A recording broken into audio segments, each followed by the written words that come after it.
We're here to talk about public safety and stay focused on that. It's a basic function of the government to ensure the safety of its citizens. Everybody deserves to be safe and to feel safe.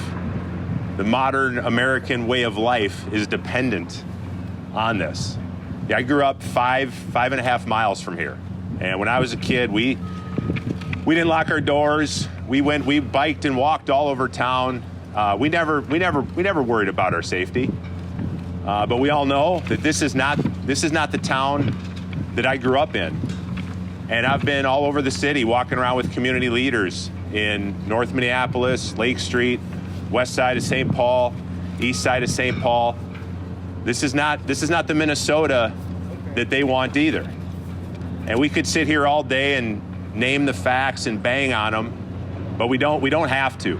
We know how bad things are here right now. And that's the bad news. The good news is we know how to fix it because we know what caused it. It's been a total lack of leadership starting at the governor's office. He has cultivated an environment of a culture of disrespect towards police officers and emboldened criminals to do basically whatever they want. And so we're here today to talk about our plan and to talk about how we're going to take our streets back and our communities back. Because if our streets aren't safe, Americans, Minnesotans can't realize the American dream and their inalienable rights, and communities can't thrive. So I'll turn it over to Scott now to go through the plan. Thank you folks all for coming. A lot of you may not know that even though I grew up in Sleepy Eye and I practiced medicine in Carver County my entire career, I did my training just a couple blocks north at Bethesda Hospital. I worked a tremendous amount of emergency room there. We had the occasional gunshot wound, but I remember more vividly the suicides. I remember more vividly the mental health crises that came in. I remember one night a woman committed suicide by jumping off one of the walk bridges, and she landed right into a car and literally jumped from the front seat to the back seat, and by the time she hit the back seat, she was dead. And there were 2 young children in the back seat. Fast forward 35 years, and I spent 4 years here in the Senate building. While I was in the Senate, I remember the parking lot right over there where Governor Walz would occasionally drive in. I remember he'd come in at 11 o'clock at night, particularly if he thought he needed to make himself clear with his colleagues. It was just a couple of weeks ago that there's an accident here. You could call it an accident. It was a carjacking. And it happened right here at Governor Walz's parking lot. But arguably at that time, Governor Walz was choosing to use backroom vetoes and tell us that he hasn't had any formal vetoes in 4 years. We could have something done on public safety, but we don't. And it starts at the top. It was Governor Walz's call. He could have made something happen with public safety. So we're here today to say, Minnesota's been a leader in so many things through the years. We have truly been the bright shining star of the North, and we can be that again. But the only way we can do that is we start with the brainstorming. We start with the 30,000-foot view and say, okay, what is the framework going to be to restore public safety? To try to put that lawlessness, that genie of lawlessness back in the bottle again. We've got to start there. We're not trying to prescribe policy today. We're trying to say, within this 10-point framework, this is the starting point. We can do this, Minnesota. But it all starts with one question. Do you feel safer today than you did 4 years ago? When I ask people across the state of Minnesota, whether it's in greater Minnesota or in the urban areas, do you feel safer than you did 4 years ago? They're saying no. Doesn't matter if you're Democrat, Republican, Independent, or whatever. Doesn't matter if you're young, old, whatever ethnic group you belong to. So I want to talk about the 10 points that we think would make a substantive difference. And you can get more information just by going to drscottjensen.com/safety. And you can get a lot more background information so you don't have to take notes quite so feverishly. First, I think everyone here can recognize that at some level, Governor Walz has failed. He is frozen. When you have journalists asking, where's our governor? When you know that the 3rd Precinct building has been allowed to burn down, when you know that statues that are not owned by the private citizen but instead owned by the state of Minnesota are being torn down simply because someone wanted to and they were allowed to, someone froze. Someone lost their way. It got away from Governor Walz and Lieutenant Governor Flanagan. So 10 points. Number 1, we need to create a specific crime for carjacking, without question. This was a bill put forward by the Senate and blocked by the House. But we need to have specific minimum sentences, whether they be 2-year, 4-year, or 6-year. But we cannot be muddled about this. We need to be absolutely clear. You carjack, this is a crime, and you will serve 2, 4, or 6 years. Number 2, we need to end the ability for nonprofits to bail out violent criminals. That's not to say that we don't want to see bail support for nonviolent crimes. But when it comes to violent crimes, when we're helping put people back on the street, literally within days or hours of the crimes that were committed, we're making a huge mistake. We've got to stop that. Number 3, I would issue an executive order to deploy state patrol officers to supplement local enforcement wherever it's needed. High crime areas, we've got people who really understand public safety. The governor has a responsibility to use those people. This has been precedented. This was used in the 1990s. This was used under Governor Pawlenty. But we need to utilize the state patrol. 4, we have to stiffen penalties for repeat violent criminals. This makes no sense when we see repeat violent criminals back on the street, harming our children, carjacking, killing people. And I would remind you, 70% of gun deaths in Minnesota and the nation are related to suicide. 5, we need to screen and appoint judges that commit to stopping the catch and release programs. We need to have repeat violent offenders not allowed back on the street. And right now, the liberal judges are the problem. So I'm going to say it again. We need to screen and appoint judges that commit to stopping the catch and release programs for violent criminals. We need to create a division within the Department of Public Safety to focus on protecting the innocence of our children. So often, too often, it starts with child pornography and it moves to human trafficking and ultimately sexual trafficking. And if we don't bring the hammer down on this, we are not going to make a change. This has got to be a priority.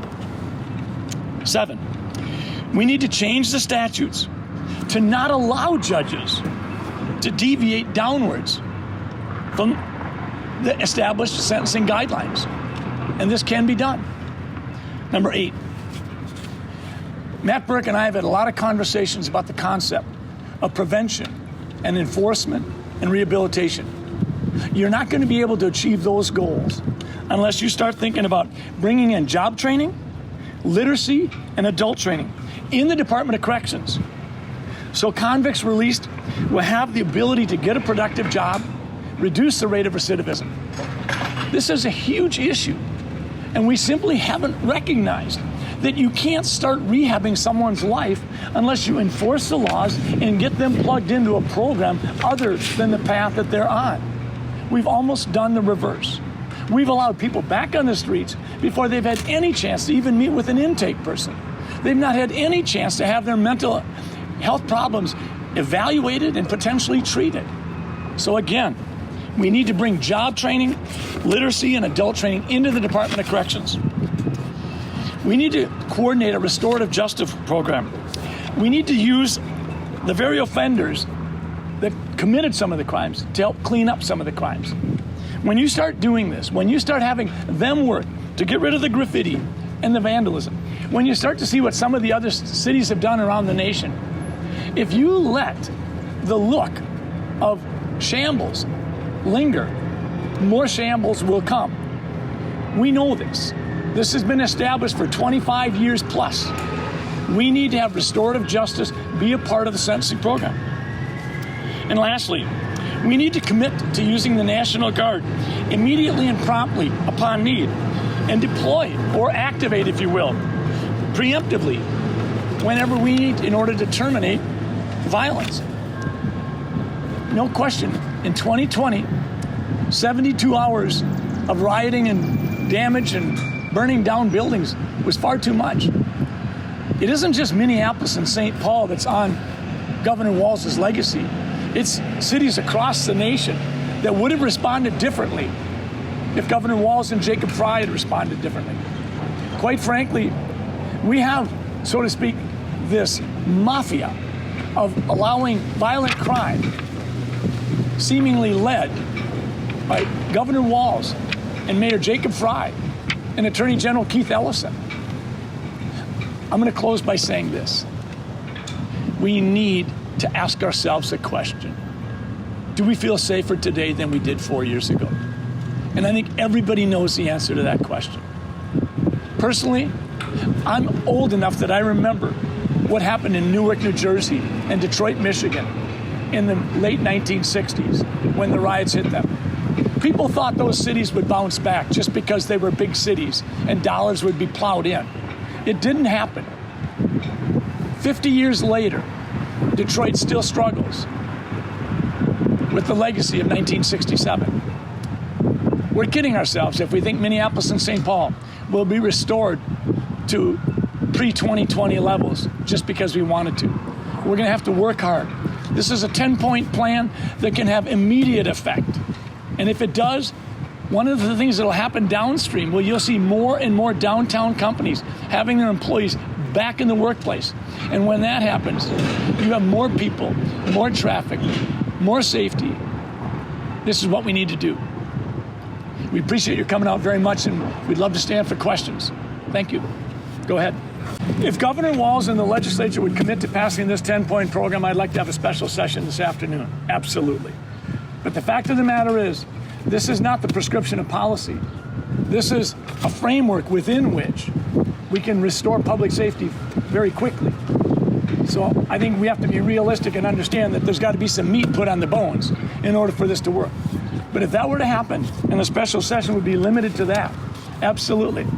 Next question. Police officer recruitment and retention has been a hot issue at the legislature because some departments, including in Minneapolis, don't have as many officers as they would like. You know, they're under the absolutely. minimum. Yeah, the question is regarding retention of police officers and recruitment of new police officers. It's a good question. I think anybody that's run a business knows that it's a whole lot easier to focus on trying to retain your employees rather than have to see them go elsewhere and then have to go in and recruit and, if you will, onboard people and things like that.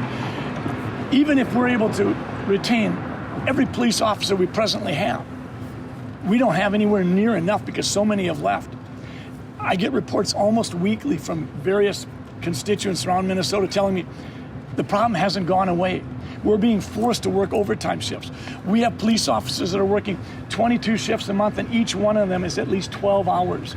We have forced overtime requirements for dispatchers. So you're absolutely right. That isn't a part of our 10-point program, but it certainly should be considered. But I think in terms of that recruitment, to add to your concept in regards to your question, I think we need to be far more aggressive. In the same way that when I was in medicine and in residency, one of the best ways to get people to, if you will, serve in underserved areas was to identify a method whereby you could get people that would come into your program. In this situation, it was Bethesda Family Residency Program, and get people to come. So we needed to bring people in that would want to go to an area that was underserved. And I did that when I finished my residency program. I went to an underserved area, and that provided me a measure of loan forgiveness. We need to do the same thing in our high schools and in whatever level of training is needed. We need to identify people that might want to have a career in law enforcement and say, could you come into this program? And we will help grease the skids, if you will. I think this would be perhaps one of the best ways to recruit. But for now, we're not going to be able to retain police officers if we're going to talk about removing qualified immunity from them. I mean, for a police officer to get close to retirement and then to realize that if they put themselves in harm's way by responding to a crime or a potential crime that could put them in a situation where they could lose everything, I mean, I have these conversations in the office with patients that I take care of. I have conversations when I do ride-alongs with police officers. But we have got to be sensible about this, and I don't think we have been. We need to lift up the work that police officers do, respect the fact that when they start their shift in the morning, they don't know if they're going to go home alive and kiss their husband or wife or whoever their partner is, or if they're going to end up dead in a box. So you're absolutely right. Retention and recruitment should be a huge deal. And honestly, if I were to rewrite this, I'd make it an 11-point program. Thank you. Next question. Go ahead. Real quick. Absolutely. Yeah, right. I mean, we all know that a lot of police officers have retired the last few years. I mean, can you blame them?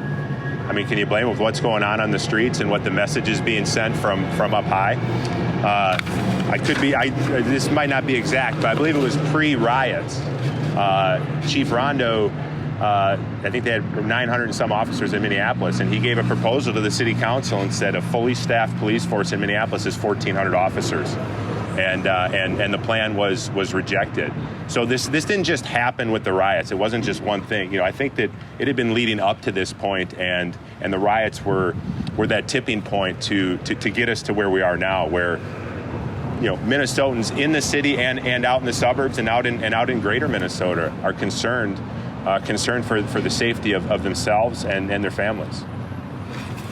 Several of the things in your plan, maybe with the exception of the executive orders with regard to State Patrol and the National Guard, would require the legislature to pass bills, something that's not going to happen until maybe sometime next year around this time. Does the legislature need to do something now with regard to the $450 million public safety deal that never passed to get this ball rolling? What does the legislature need to do now, and would you support them coming back for a special session to pass that $450 million? I think that question piggybacks on the previous question. Yes, I would support a focused special session on public safety, and in terms of the price tag, I would leave that up to the legislative leaders to figure that out. But if we could have some, I mean, I read some of the stuff that the legislature was talking about, and clearly it's a divided legislature, but we need to focus on getting more police on the street, supporting police. To your question, recruitment and retention, the idea of throwing dollars around that might not end up supporting police work is not something I'd be in favor of. And I think, you know, when we talk about putting some dollars here, for every dollar we put here, we're going to put some money over here to a nonprofit. Not this time around. They've had 4 or 5 months to get their work done, and they didn't get it done. If they want to have a special session and focus on these 10 notions and the question that the ma'am asked, I think that makes a lot of sense. So the sticking point for Democrats on this stuff is, you can call them nonprofits, it's community organizations that would not be guys with badges and guns, but guys who maybe been through the criminal justice system, former gang members. They would serve in some crime deterrent capacity. That's the Democrats' argument. That's kind of one of the big things they were holding out for. What's your take on that, and how do you get around the fact that if you were governor and you end up with a divided legislature, how can you get past that? Thanks for that clarification. That's helpful, David. I would say this, that's not the priority. I think anytime you're dealing with a problem, whether you're dealing with a bleeding patient in the emergency room or a bleeding state of Minnesota, I think you have to triage. And I think the triage is we need police on the street corners. We need to recognize that alone won't fix the problem. And that's why we've got 9 other points here. But the idea of nonprofits and putting previous people in a position without guns and badges to do the work that's necessary, to me, wouldn't rise to the level of high priority. I think we've got to do first things first. And if that's the sticking point for Democrats, I'd say, listen, let's get the essentials done right now. I'm certainly open to that conversation down the road, but I'm not interested in playing politics. And if that's all we're going to do, we're going to see the legislature come back. They're going to quibble and bicker some more, and they're going to make lunacy notions like, see, we don't have enough time to get our work done. Maybe we should have a full year-round legislature, which is absolutely mind-boggling if that suggestion would be made. Do you have anybody in mind yet for public safety? Not really. I think that we look more at lists, and we know names that, you know, we think that are men and women, minorities that could do the job. But in terms of doing that, I want to be really honest with you. It was less than a month ago we went through that roller coaster of an endorsement. And we feel like the priority is that we've got to get out and talk to Minnesotans. We have to fundraise. We have to get our volunteers working. We need to craft a message. We want to change this campaign. We want this campaign to be, you saw the other day, we said, okay, how can we talk about gasoline? How can we reduce that? Today we're talking about public safety. We're going to come back at you and we're going to talk about education. And we're not saying we're right on all these things. We're just saying that if we don't start talking in some solution-driven fashion, we'll never end up at a solution. We'll just end up with what we ended up with after the last 5 darn months. Is Mike Murphy on the list? Oh, Mike's been a champion, I think, for public safety. And Mike and I obviously have a relationship through the last 15 months. And clearly, when Mike Murphy decided to swing his support to Matt Burke and Scott Jensen, that was a clear signal that he approves a lot of what we're doing.